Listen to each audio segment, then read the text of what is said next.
This is the X-Zone Broadcast Network, broadcasting worldwide on broadcast affiliates and satellite program providers, including CNN Broadcast Network, Sirius Satellite Network, Star Media, Good News Radio Network, Angel Broadcast Network, Wiki Broadcast Network, and WPBN TV. For more information on the X-Zone Broadcast Network, visit us at www.xzbn.net.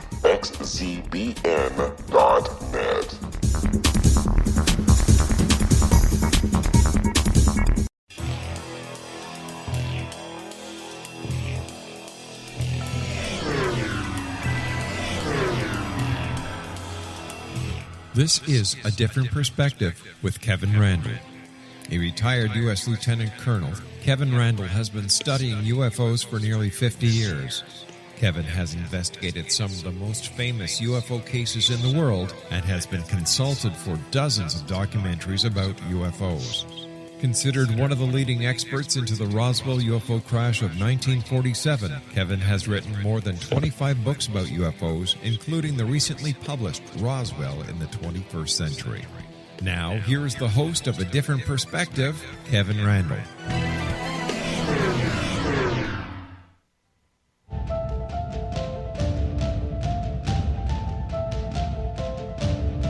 And believe it or not, we are back from our 167-hour hiatus, which means we didn't do anything for the last, basically, week.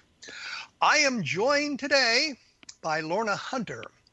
She is a native from Minnesota and a farm girl with a lifelong interest in science and nature. Her education focused heavily on the scientists, but when she joined MUFON and began to seriously delve into the mysteries of ufology, she added science to the mind to her curriculum and is currently pursuing a degree in psychology. She's working as a UFO investigator, and being an objective skeptic led her to take a course in criminal investigation and evidence preparation, which in turn led to a job as a death investigator and eventually to becoming a member of TIPS. She says she is honored now to be working with a team that allows me to take my investigations into life's greatest mysteries one step further. I introduce Lorna Hunter. Lorna, are you there? Hello, Kevin. You are there. I thought for a minute you'd skipped out on me. I was just listening to the intro. Daunting. Well, it's what you sent me, so or sent to me. I suggested I go to, I suppose. Going into this, we delve into ufology here mostly, but I noticed that you also do paranormal investigations, and we'll get to that a little bit later. But you've been involved in some of the, biggest UFO cases in Minnesota, or at least know about some of the biggest cases. UFO cases in Minnesota. One of them known as the Tin Can Man, which you kind of alerted me to. Was it last summer or the summer before? I forget. 2015. 2 years ago already. Oh my God, I can't believe that. Can you give us just briefly a sketch of Tin Can Man? And I ask you this because we're going to have to take a break here shortly, so be aware of that. Tin Can Man. Okay, October 23rd, 1965, a young man was coming home to Long Prairie, and his car stopped, and on the road in front of him was what he described as a spaceship. Looked like a rocket, and more frightening than the spaceship was that there were three little creatures underneath the ship that he described as tin cans with legs. So that's why it's called the Tin Can, or a lot of people call it the beer can alien spaceship, because that's the size the little critters were. So you're saying they're about 6 inches tall? Yeah. And they were in the shape of a pop can or beer can. Yeah. And they were moving around under their own volition. Yes, they were. On little matchstick, he called it matchstick legs. And what happened after his car stopped? He saw the rocket ship, and it looks, from the illustration, looks kind of like the classic V-2 rocket with sitting on the fins and the whole kit and caboodle there. What happened after that? Well, after a few minutes, they disappeared up underneath inside the rocket ship, and it took off and disappeared. Did they climb up a ladder? Started back up, and it doesn't say. It just says they, disappeared up inside of it, and I don't recall any mention of any ladder. Okay, and when he says his car started again, it started by itself, or could he now start it? It doesn't say that, and that's one of the classical sightings of the era, the electromagnetic effect, where everyone said, well, when the UFO came over, my car stopped, and then when it was gone, it started back up again. But nobody ever says if they physically cranked it or if it started on its own. Well, that is always left out of all the reports. When we come back in just a few minutes, I'm going to explore that a little bit, because I did a survey of Mark Roddiker's book on electromagnetic effects in the cars, because that was a question I had, and I was able to come up with a bit of an answer. We will be back with Lorna Hunter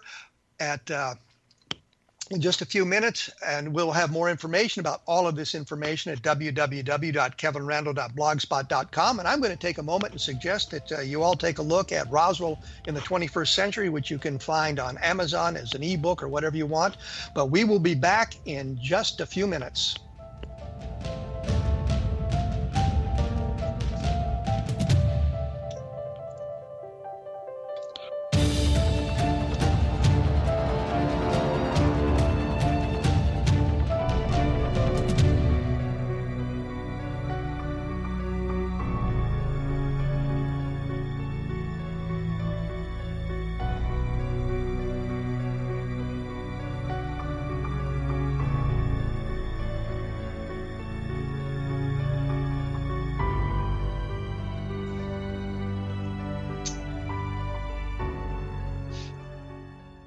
Hi everyone, Rob McConnell here, and I wanted to spend a moment on internet streaming. Everybody has heard about internet streaming, but not many know much about it. Did you know the internet streams just about everything? Movies. From new releases to old classics. TV shows. Almost every show, every episode, and much more. But the question has always been, how do you do it? Well now, thanks to the folks at 123 Ready TV, I have the answer for you. They have developed a simple program app, 123 Ready TV, that you install on your Windows PC, Android smartphone, or Android tablet that can have you streaming like a pro in less than 5 minutes. You truly won't believe how much is available or how easy it is to do until you try. And for a one-time cost of only $19.99, this product is a real winner. To learn more about 123 Ready TV, visit our website at www.xzbn.net.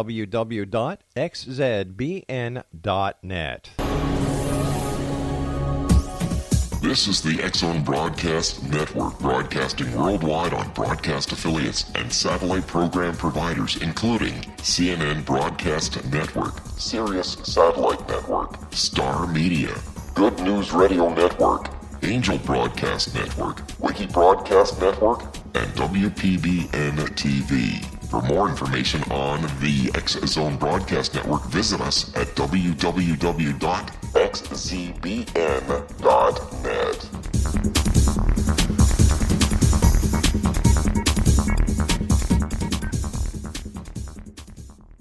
How would you like to be able to read other people's minds? Well, the next best thing is here. When you know how to read a person's name, you know how the person thinks, feels, and behaves. Each letter in our name holds a key to unlock our true essence. Our name contains both our gifts and challenges in this lifetime. Mnemology science discovers personality secrets hidden in the placement of the letters of our names, including the first and last impression people remember about us. Sharon shows us how to interpret the arrangement of letters as outlined in her book, Know the Name, Know the Person. Sharon Lynn Wyeth created mnemology science after 18 years of research and testing her theories, and has supported thousands of people around the world in understanding themselves and others better. You'll enjoy Sharon's unique teachings as she shares her system to learn the gifts behind your given birth name. Even if you don't like your birth name, there are jewels in this book. If you're thinking of changing your name, ready to name your child, or wanting to get along better with others, this is the book for you.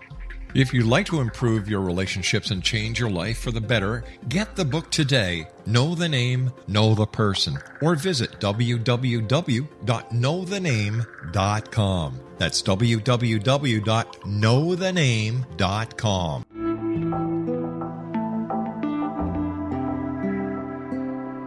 Take a step back in time and discover old Florida cuisine at Marsh Landing Restaurant in Fellsmere, Florida. Enjoy delicacies such as frog legs, gator tail, catfish, and swamp cabbage, or enjoy the more traditional cuisine such as hand-cut Angus steaks, ribs, and seafood. Join us for breakfast with a southern flair featuring sweet potato pancakes, biscuits and gravy, and much more. Planning a party? Marsh Landing's private dining rooms can accommodate groups from 8 to 80 people. While you visit, enjoy the historic pictures, artifacts, and stories that line the walls. Marsh Landing is truly a unique experience. Marsh Landing Restaurant, 44 North Broadway in historic downtown Fellsmere, or visit marshlandingrestaurant.com. Marsh Landing, old Florida cuisine at its best.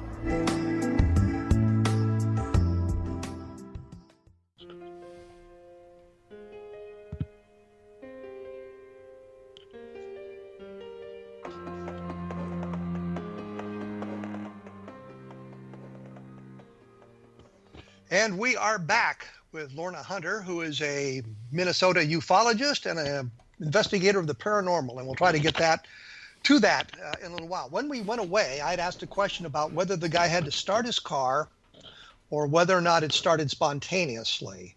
And Lorna said to me during the break, you said? Lorna? I read through the report quick, and I found where it says that he says the car started by itself. And I did not have to touch the starter. But previously, after it had stopped, he was trying to start it, and nothing would happen. But once the UFO left and was about a mile high and out of sight, the car started spontaneously, and the lights came back on. Okay. The reason I asked that question is during the Condon Committee, and the Condon Committee, of course, for the listeners, was the University of Colorado study of the of UFOs for the Air Force, and they had discounted the electromagnetic effects. They'd looked at one case, I think, that happened while they were on, and they could not come up with a reason why, if you suppressed an electrical field with a large magnetic force, that the car would then spontaneously start. They could understand how it would suppress the flow of electrons, I guess, to the lights and fill the radio with static, but they couldn't understand why the car would start. And because of that, I looked some stuff up, and I went through Mark Rodiker's report on the electromagnetic effects that he had put together of all the cases where cars or equipment, machinery, had been stopped by close approach of UFOs. And that was the one thing I found, that oftentimes it would say when the UFO was gone, the car started. But there were many cases where they specifically said once the UFO was gone, I could start the car. And so I'm thinking that in the vast majority of the cases, the driver took some action to start the car. So it's not that the electromagnetic field is suppressing the engine and then it spontaneously sort of starts again, but the driver actually starts the car. So that was a key point, and I'm glad we were able to clear that up on the Tin Can Man. Were there other witnesses? I often wondered about that. Are there other witnesses to this sighting? Not to the actual craft or the little creatures themselves. There were several other reports in the area that night of bright lights that were seen, in various places. Some coon hunters were out and saw the bright lights. There was supposedly some reports, which we have not been able to verify or track down, going north and east away from the area that it was seen in, of power going out in houses as it passed over houses. If people's power would go out, they'd go outside and look, and this bright light was passing over. And after it got over the house, their power came back on. So again, the electromagnetic effect suppressing their power supply. I don't know, but supposedly you could track the path of the UFO by the power outages that night, which is, something I have not been able to verify. But that I've heard that from a couple of different people who were alive and in town at the time that this happened. Well, this kind of harkens back to the Levelland sightings from 1957, where we had a lot of people in different locations around Levelland, Texas, reporting the object. And as they approached the object, or the object approached them, their car engines died, their radios filled with static, their lights went out, and then when the object was gone, and in a number of the cases here, it also mentioned that the person actually took some action to start the car again or start their vehicle. But there were people in, I think, 13 locations around Levelland, Texas, which is right next door to Lubbock, for those of you who are visualizing a map. But I've never heard anything like this, where the object was sitting on the ground on a highway, stopped the car, and then after it left, you could kind of track the progress of it through its suppression of electrical systems in various locations. And you say you have not been able to verify that, but you've heard it from some other people. Right. Which, yes, it would be a wonderful case if we could verify that. But from 50 years ago, how do we verify that? I'm sure the power company, if the power was out and came back on, they're not going to have records of it. The sheriff's department didn't have records because nothing was, digitized or put on computers or anything back then. Oh, we've thrown all that stuff away. I said, do you have the report that was filed that night? And they looked at me like I was crazy. No. That would all be gone. I said, oh, okay, it was worth a shot, because I would have liked to have seen the original sheriff's report, because the young man did drive right into Long Prairie and go directly to the sheriff. Scared out of his wits. The sheriff verified that, even several years later when we were looking into it for MUFON. He said, I said, poor kid was white as a sheet. Was there any residue left on the highway when the craft took off? Did anybody notice anything like that?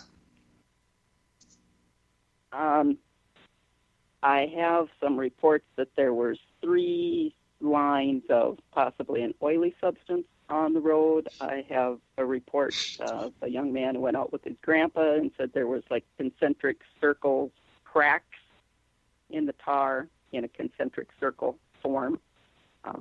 Again, it's not, back in the day, they didn't go out and investigate this with forensic science like we would do today. It's okay, big deal. I'm sure nobody went out and marked the spot off exactly, and nobody knew who, all the onlookers who went out later and looked had no clue where exactly it happened, right? I think the gentleman that you talked to said that the sheriff's son mentioned that someone had come up and gone out with a Geiger counter. And that was news to me until he contacted the newspaper last year and talked about the sighting. Well, what's interesting about some of these old cases, and I realize that oftentimes the investigation was left to private UFO researchers. That the Air Force ignored cases if they weren't directly reported to them, and I found documentation in the Blue Book files where they've actually said that, written back to somebody who queried about a case and said, well, this was not part of the Blue Book system, it was not reported to us, so that they didn't bother to go out and look at it, although they might have collected newspaper clippings about the sighting and that sort of thing. But I am surprised that if you can get a hold of some of the old records, what you can learn about that. And I say that because of some of the research I've done in the Socorro case recently. But interesting, there was a report out of Roswell that they had packed the alleged bodies in dry ice. And we went to one of the ice houses in Roswell that had a history going back into almost to the turn of the last century. And we couldn't find records for 1947, but we found them for like 1928 and 1929 and 1930. Oh, wow. So it's really kind of haphazard. And the point is, you have to kind of go look for this stuff.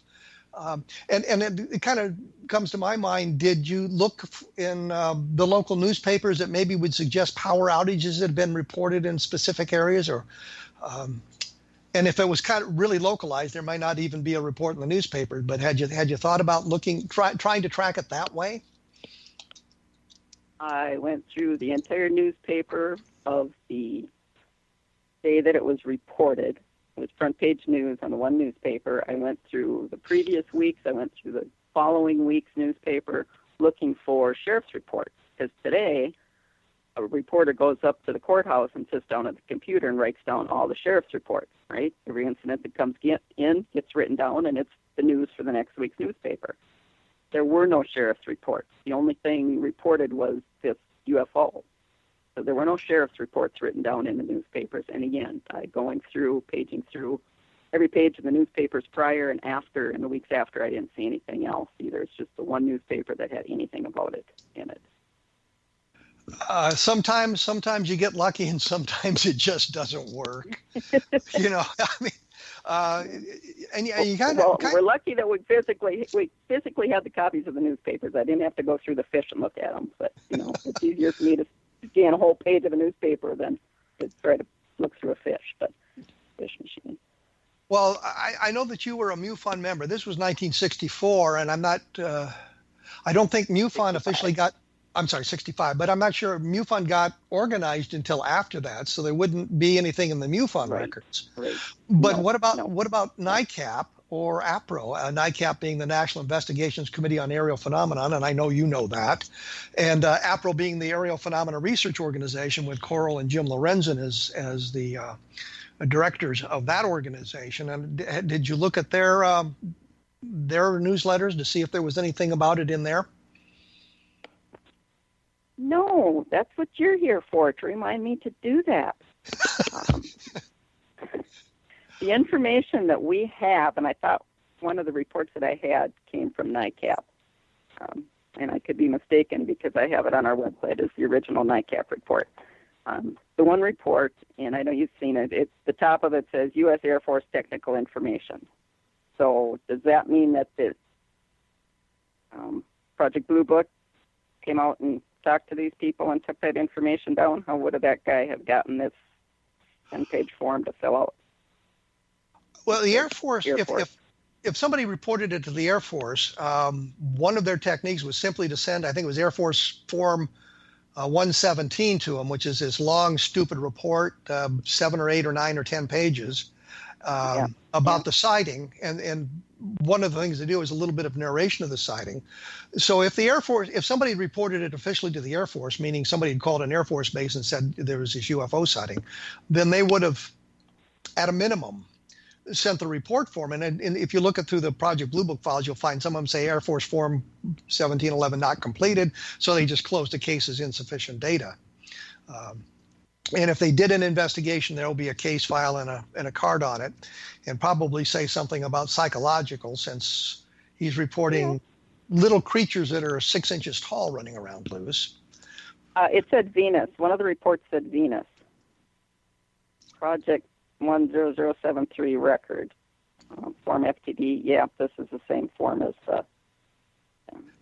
Yeah, so it was reported to the Air Force then, and then they did conclude that sort of thing. The Air Force wasn't really big on occupant reports, creature reports. There were very few of them that they actually investigated. Lonnie Zamora being one. There was one in Nevada. No, there were 3 reports in the Project Blue files where they saw creatures and they were unidentified. One in Kansas, one in Oklahoma and Texas, I believe, is where they were. So they did get reported to the Air Force then. But this isn't the only spectacular case that was in Minnesota. You had the, was it Lars Johnson case? The police officer who well, he's a police officer that claims something hit his car and there was physical damage to the car. I think it's in a museum now. Are you familiar? Johnson. Yes, Val Johnson. Yep, Val Johnson. Yep. And his car is in the museum, and that one is quite interesting. Well, let me break in. The one who gave me. Let me break in here and say the museum is where? Do we know? Stephen, Minnesota. I believe it's Warren County. There's a Warren, Minnesota, and there's a Stephen, Minnesota. They're both up in the very northwestern peak corner of Minnesota, north of Grand Rapids. And I believe it's the Warren County Museum. Okay. Well, if you Google, if you Google Deputy Val Johnson car museum, it will come up. Okay, let's do this. Let's take a break here, and when we come back, we'll discuss the Val Johnson case a little bit, and maybe move off into paranormal activity as well. I am joined by Lorna Hunter here on A Different Perspective on the X-Zone Broadcast Network, and you might want to take a look at xzbn.net, which will lead you to the website, and you can take a look at some of the other programs on the network that probably have interest for you as well. We will be back right after these messages, and remember, you can get more information. Hi everyone, Rob McConnell here, and I wanted to spend a moment on internet streaming. Everybody has heard about internet streaming, but not many know much about it. Did you know the internet streams just about everything? Movies. From new releases to old classics. TV shows. Almost every show, every episode, and much more. But the question has always been, how do you do it? Well now, thanks to the folks at 123 Ready TV, I have the answer for you. They have developed a simple program app, 123 Ready TV, that you install on your Windows PC, Android smartphone, or Android tablet that can have you streaming like a pro in less than 5 minutes. You truly won't believe how much is available or how easy it is to do until you try. And for a one-time cost of only $19.99, this product is a real winner. To learn more about 123 Ready TV, visit our website at www.xzbn.net. This is the X-Zone Broadcast Network, broadcasting worldwide on broadcast affiliates and satellite program providers, including CNN Broadcast Network, Sirius Satellite Network, Star Media, Good News Radio Network, Angel Broadcast Network, Wiki Broadcast Network, and WPBN TV. For more information on the X-Zone Broadcast Network, visit us at www.xzbn.net.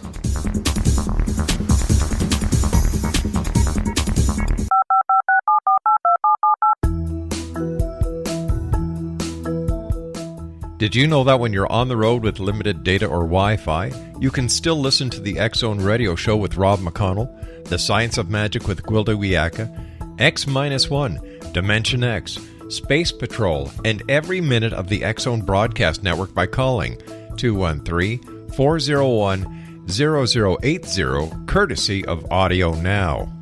No smartphone, app, or internet needed. It saves your data plan, and it's free if you have unlimited minutes. Call 213-401-0080 to listen on any phone, anytime, anywhere. Remember 213-401-0080 for the best of the paranormal, parapsychology, and sci-fi radio programming anywhere, 24/7, 365.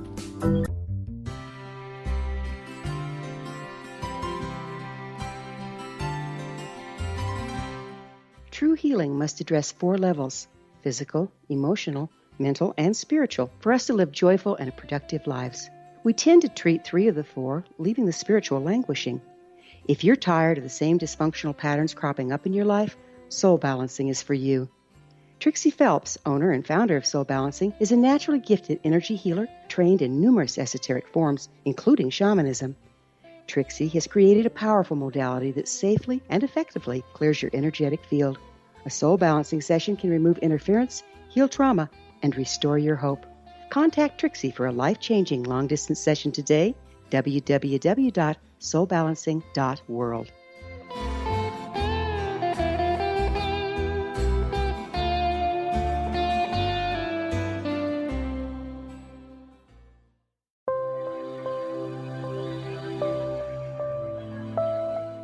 There's a legend shared by many indigenous cultures of a time when the nations were cast to the 4 corners of the world.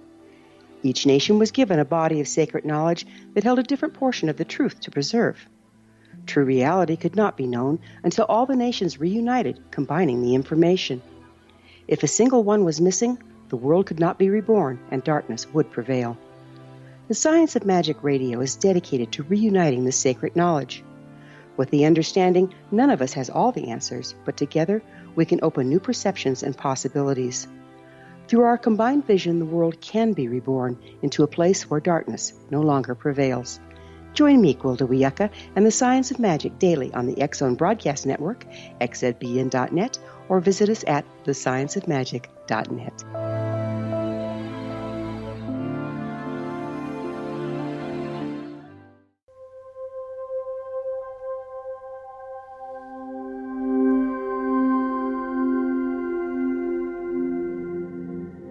And we have returned with Lorna Hunter. Lorna, do you have a website you'd like to mention while I'm thinking about it here?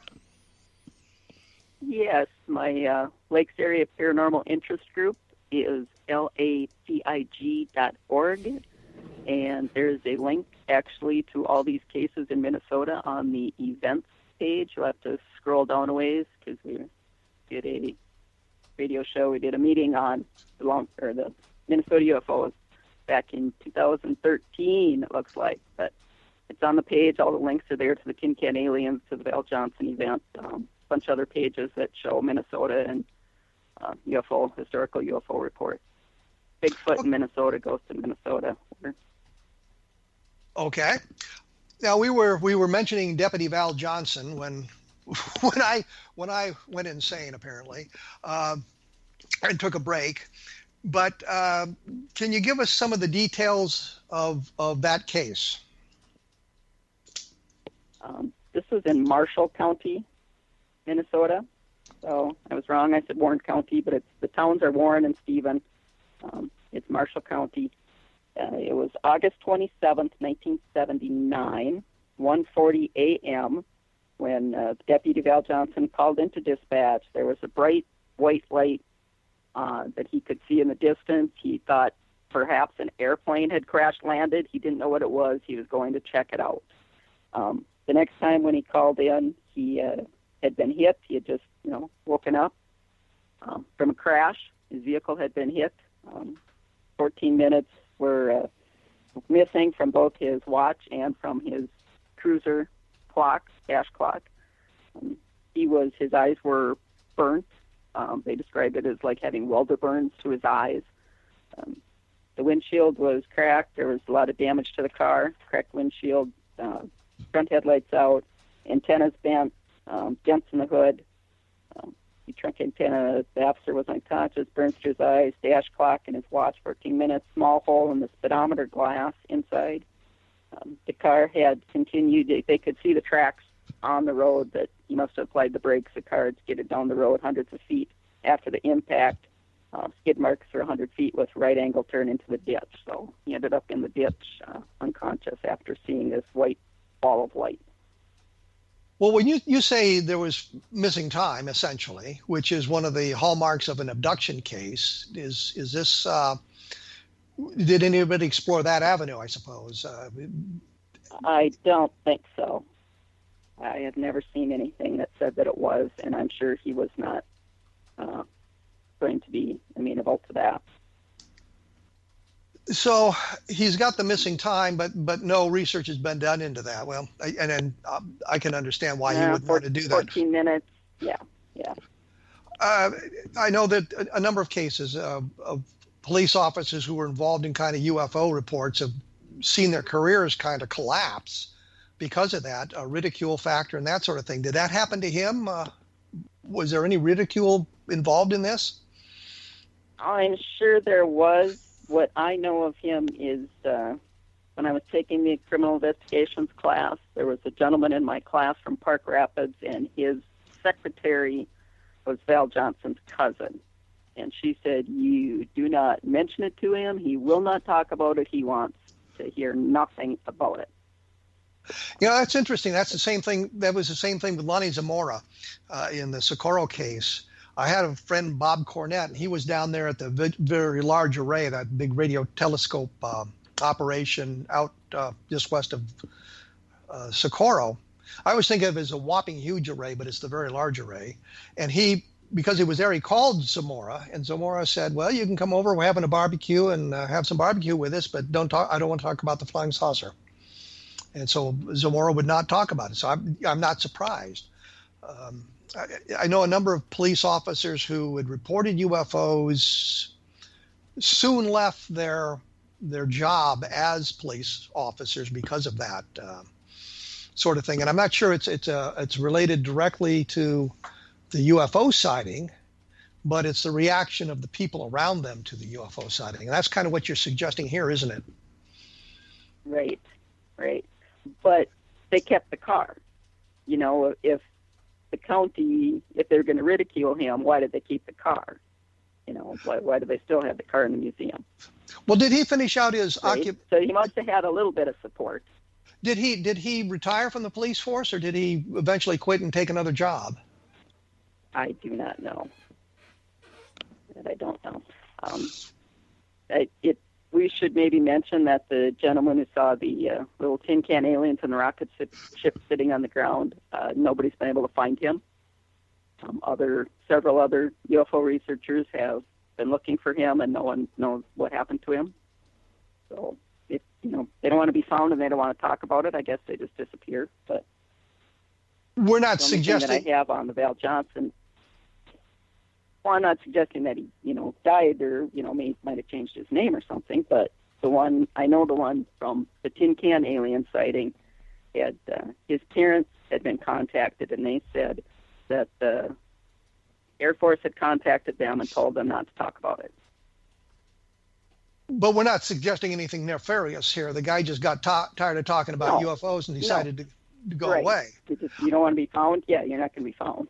Well, I think, the problem, one of the problems with UFO research and people who pay attention to it, and when something like that happens, they always assume some kind of a conspiratorial aspect to it, suggesting the guy has disappeared because he saw the UFO. And then I guess there is a causal relation there, but it's not that the government disappeared him or the men in black got him.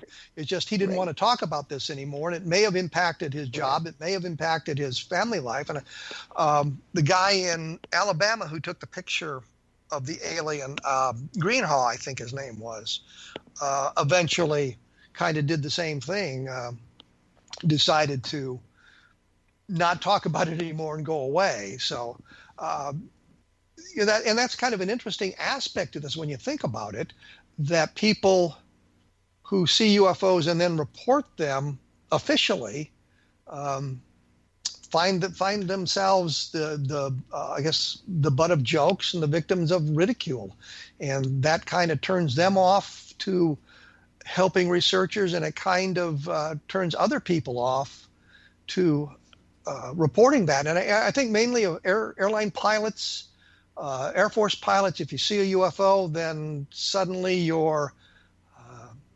abilities and your credibility is questioned, and you find your in the military, you might find your career derailed. In the airline industry, you might find yourself grounded. And we know of a number of cases where pilots have reported UFOs and found themselves grounded after that. So I can kind of understand that.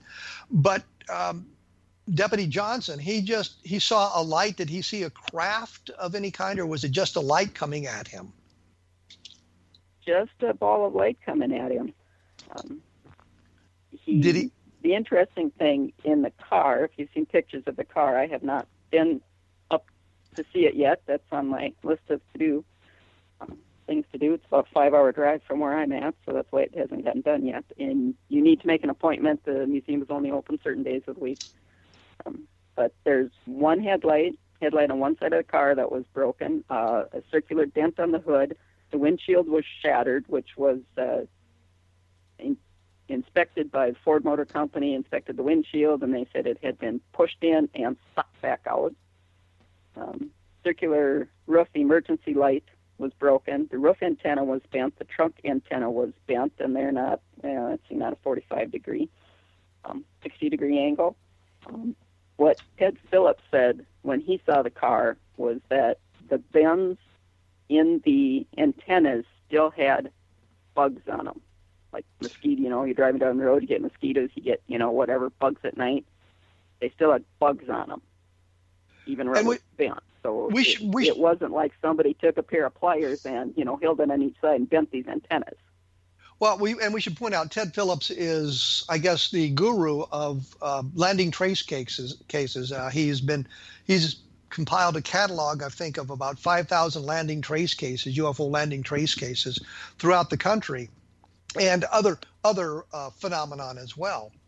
So he did investigate the case, and he thought it was a very good case, didn't he? Yes, and he also said that at one point in time, the dent in the hood had residue in it. When he talked to the deputies that were on the scene after this case, or after the accident, they had said, well, yeah, there was, some yellowish or some color residue in that dent. I said, well, did anybody swab it? Well, I mean, and these are police, right? You'd think they would have done it. No. It's a UFO. Nobody thought about, taking trace samples for UFO cases back then.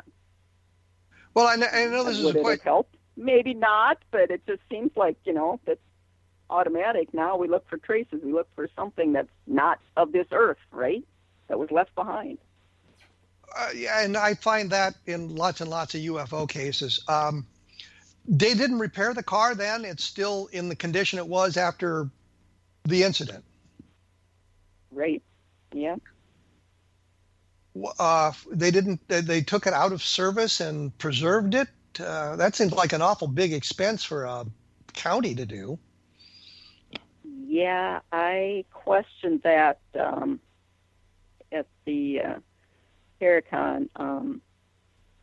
Wasn't it, let's see, the guy, Chad Lewis from Wisconsin, that said he had an answer for that when I questioned that. Did somebody buy it and put it in the museum? Did the county, somebody came up with the money and bought the car and put it in a museum? Right after the incident? Yeah, well, apparently. Okay. They didn't fix it. They didn't drive it after that because our police cars, our sheriff's deputy cars, are constantly in the shop. I mean, they're hitting deer all the time.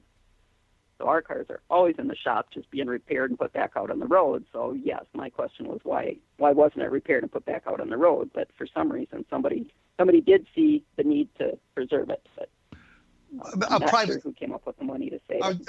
I was going to say it's private citizen then. It wasn't the Air Force that needed it for testing, or it wasn't the Condon Committee that wanted to look at it. It was some private citizen that bought the car. Either that or the museum. Was this? This is a UFO museum? No, it's the county museum, and it covers a couple of counties up there because people are few and far between up in that area of the state. And if we wanted to be nasty, populated area. And if we wanted to be nasty, we'd say, well, there's not a lot to do in northern Minnesota, especially in the winter. I was going to say it's not like Iowa. We'll let that one slide here, where we do have a lot of things to do in Iowa in the winter, and that sort of thing. I want to get into pardon me? I said, yeah, but this happened in August. Okay. 79. I'm going to say that we're going to try to get to the paranormal when we come back here after a few messages and that sort of thing. If you want to take a look at more of this sort of thing, you can visit Lorna's website, or you can type Lorna Hunter into your search engine, and you can reach her that way and find out some more about what she has done. I will have some information at my blog at www.kevinrandle.blogspot.com in the next couple of days, and a link to the program if you'd like to listen to it again, and links to other programs that you might like to listen to if you've missed some of that. Also, I'm going to mention this as a book I did called Conversations, which has a paranormal theme to it that, since we're going to go into the paranormal, you might want to take a look at as well. But we will return right after this with Lorna Hunter of Minnesota.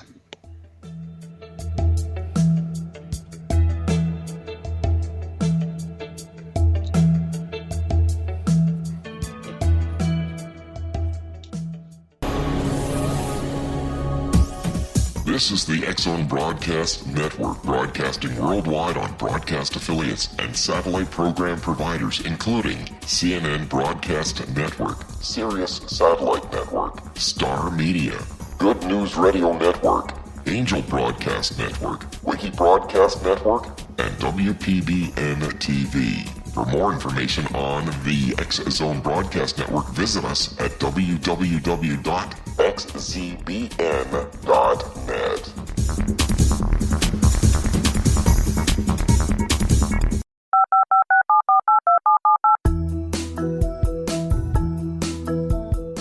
Did you know that when you're on the road with limited data or Wi-Fi, you can still listen to the X-Zone Radio Show with Rob McConnell, The Science of Magic with Gwilda Wiyaka, X-1, Dimension X, Space Patrol, and every minute of the X-Zone Broadcast Network by calling 213 213-401-0080, courtesy of Audio Now. No smartphone, app, or internet needed. It saves your data plan and it's free if you have unlimited minutes. Call 213-401-0080 to listen on any phone, anytime, anywhere. Remember 213-401-0080 for the best of the paranormal, parapsychology, and sci-fi radio programming anywhere, 24/7, 365.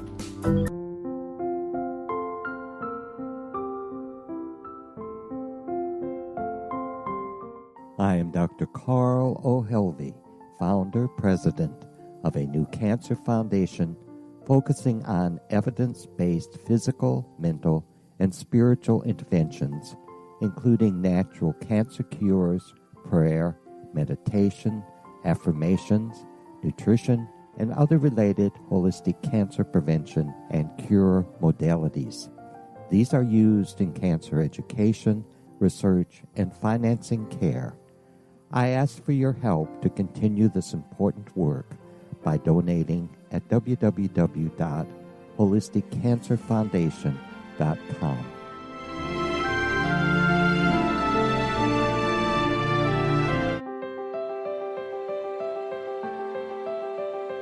Wouldn't you love to know the secret to everything? I'm Dr. Kimberly McGeorge, and on The Secret to Everything, we will merge the practical with open investigation into all realms of the mysterious. We will talk to cutting-edge alternative health practitioners, those who inspire and motivate you in business and life, and of course, we will share stories of the paranormal, conspiracy, and cryptozoology. You will transform because of the frequency I carry, the frequencies my guests carry. Life may never be the same after you listen to this program, for the secret to everything is for you, the listener, for those who desire more in every area of their lives and believe that it can still be found. Listen and discover thesecrettoeverything.com.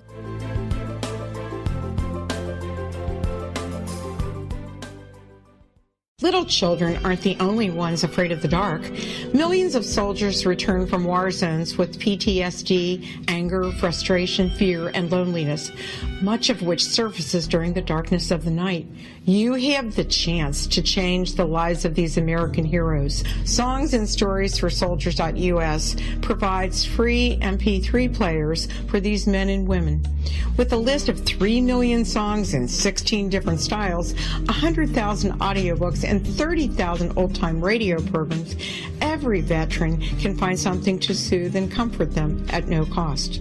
All our players contain an 8-hour audio program designed to help veterans fall asleep. With 1,500 plus vets now participating, it's our goal to deliver 10,000 audio players this year. Go to our website at songsandstoriesforsoldiers.us. Help us help a veteran make it through the night.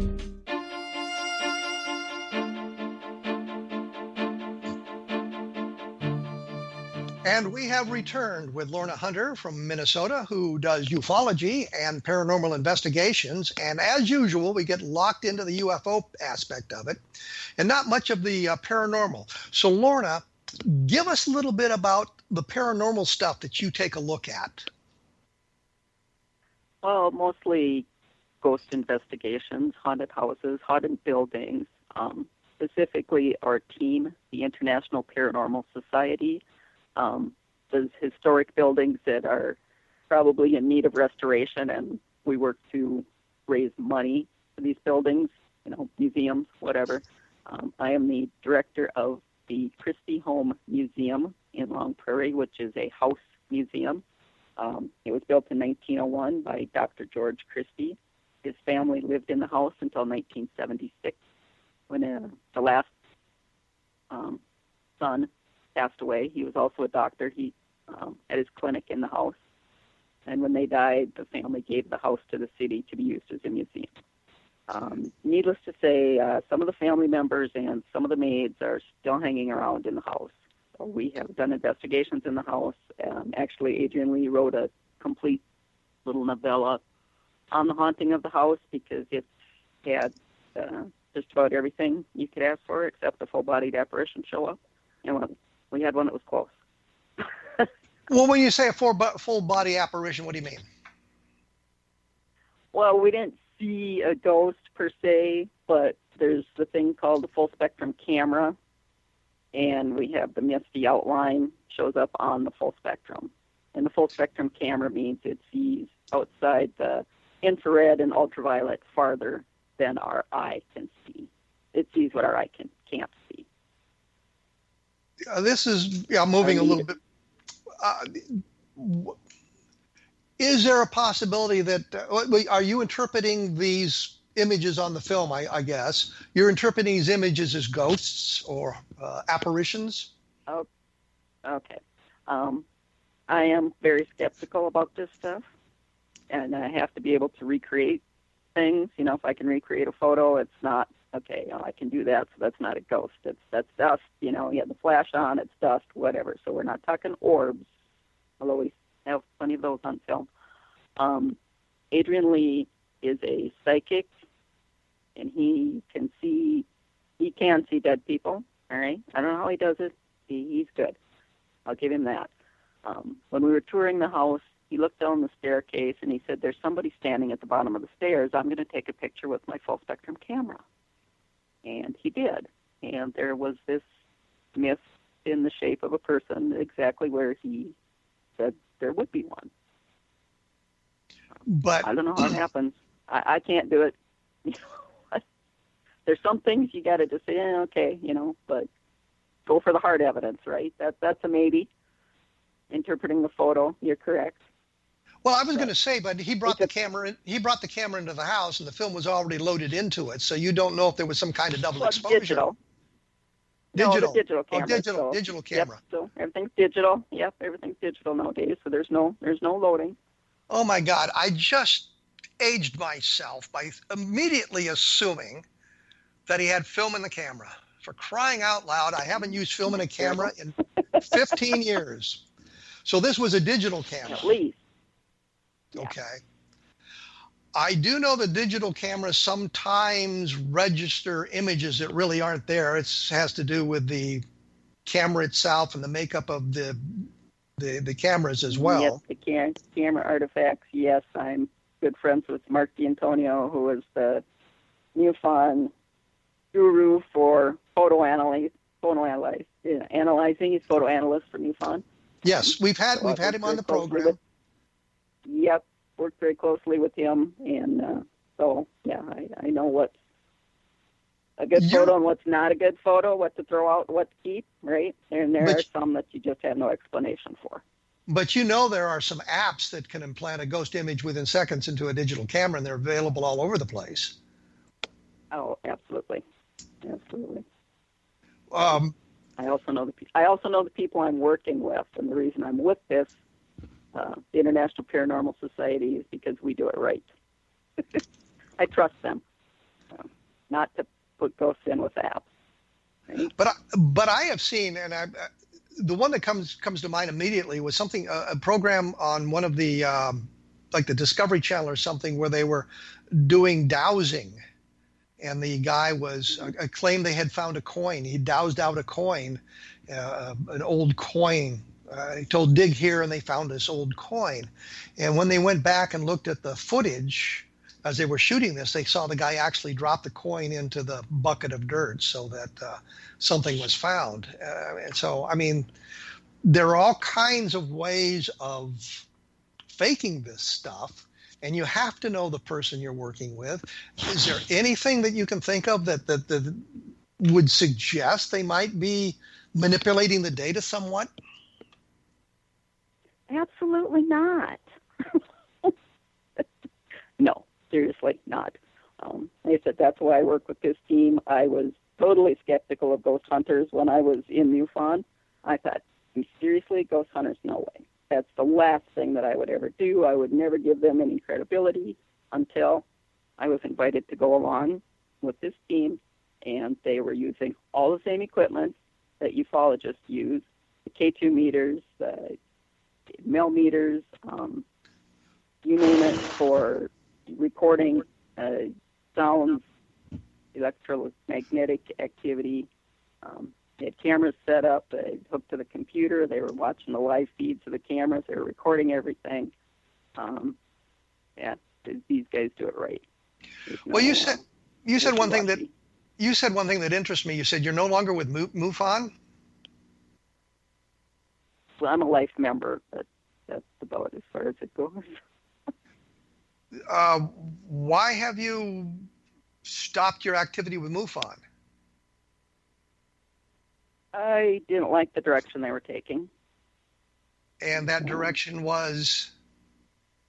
Well, when they started firing state directors who knew what was going on and putting people in place that would give them the answers they wanted, people that believe too much too easily. Yeah, but not an objective group.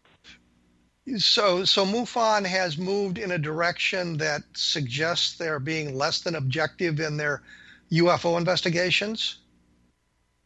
That's my opinion, yes.